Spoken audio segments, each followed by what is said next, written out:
High, আমি মৌনিতা। সবাই ভাবে আমি খুব একা। আমি একা একা বাকিটা লাইফ কী করে চলবো, এটা সবার ধারণা। তো আমি মোটেও একা নই। আমার সাথে আমার মেয়ে আছে, যে আমার সবচেয়ে বড় আমার সম্পদ, যার জন্য আমি সব কিছুর সাথে ফাইট করতে পারি, সব কিছুর সাথে, সারা দুনিয়ার সাথে। আজকে আমি সব কিছুর সাথে ফাইট করে সবাইকে ছেড়ে আমার মেয়েকে আঁকড়ে নিয়ে বেঁচে আছি। আর হ্যাঁ, সবার ধারণা আজকে আমার মেয়ে দুদিন বাদে পরের বাড়িতে চলে যাবে, তখন তুই লাইফটা কী করে কাটাবি? মেয়ের বিয়ে হয়ে যাবে, তখন একা কী করে থাকবি? কেন মানুষের এমন ধারণা যে মেয়ে বড় হলেই বিয়ে করে চলে যাবে? আজকে আমি আমার মেয়েকে এইভাবেই মানুষ করতে চাই। জানি না কতটা পারবো, কারণ আমি এখন জোর দিয়ে কিছু বলতে পারবো না, কারণ আমার মেয়ের ভবিষ্যৎ সেটা কি, ভগবান কি লিখে দিয়ে গেছে সেটা তো আমি জানি না। কিন্তু আমি চাইবো আমার মেয়েকে বড় করতে, মানুষ করতে, ভালো জায়গায় চাকরি করবে, ভালো নিজের একটা পরিচয় তৈরি করবে। হ্যাঁ, তারপরেও বিয়ে করুক না, কোনো অসুবিধা নেই, করুক। আর কে বলেছে যে মেয়ের বিয়ে হয়ে গেলে মেয়ে পর হয়ে যায়? তাহলে যদি ছেলের বিয়ে হয়ে গেলে কি ছেলেটা আপন থাকে?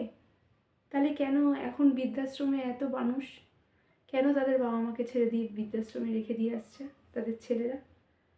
কেন মানুষের ধারণা যে একটা মেয়ে হলে সেই মেয়েটা তার বাবা মাকে দেখতে পারবে না, তার মাকে দেখবে না, শুধু ছেলে হলেই দেখতে পাবে? কেন এরকম ধারণা? আজকে আমার মেয়েও তো ভবিষ্যতে আমাকে দেখতে পারে, আর আমি মেয়ের ওপরেই বা কেন? আমি নিজে চাকরি করে ডিপেন্ডেন্ট হতে চাই, কারোর ওপরে ভরসা করে থাকতে চাই না। হ্যাঁ, আমার মেয়েকে আমি ফাইট করতে শিখিয়েছি, যাতে ও সবার সাথে ফাইট করতে পারে। আর সিঙ্গেল মাদার মানে কি সে একা? না, মোটেও আমি একা নই। আমি চাকরিও করি, আমি ঘরও সামলাই, আমি নিজের মেয়েকেও মানুষ করি। আর যদি নিজের কষ্ট হয় তাহলে নিজে একা একা কেঁদে নিই। বেশ, এই লাইফটাই ভালো, তাতে আমার কোনো কষ্ট নেই। সবাই ভাবে আমাকে এই ক্যারেক্টার খারাপ, ওর চরিত্র খারাপ, একা রয়েছে, নিশ্চয়ই কোথাও গিয়ে কিছু করছে। কিন্তু বিশ্বাস করো, আজকাল না আমার আর কিচ্ছু গায়ে লাগে না। কেউ যদি আমাকে নিয়ে 10টা বাজে কথাও বলে না, আমার কোনো কিচ্ছুতে কষ্ট হয় না, কারণ আমি একা ভালো আছি। নিজের কষ্ট হলে একা কাঁদি, সারাদিন কাজের মধ্যে বিজি থাকি, নিজের যেটুকু টাইম থাকে মেয়েকে সময় দিই, ব্যাস এটুকুতেই আমি খুশি। আমার আর কিছু প্রয়োজন নেই।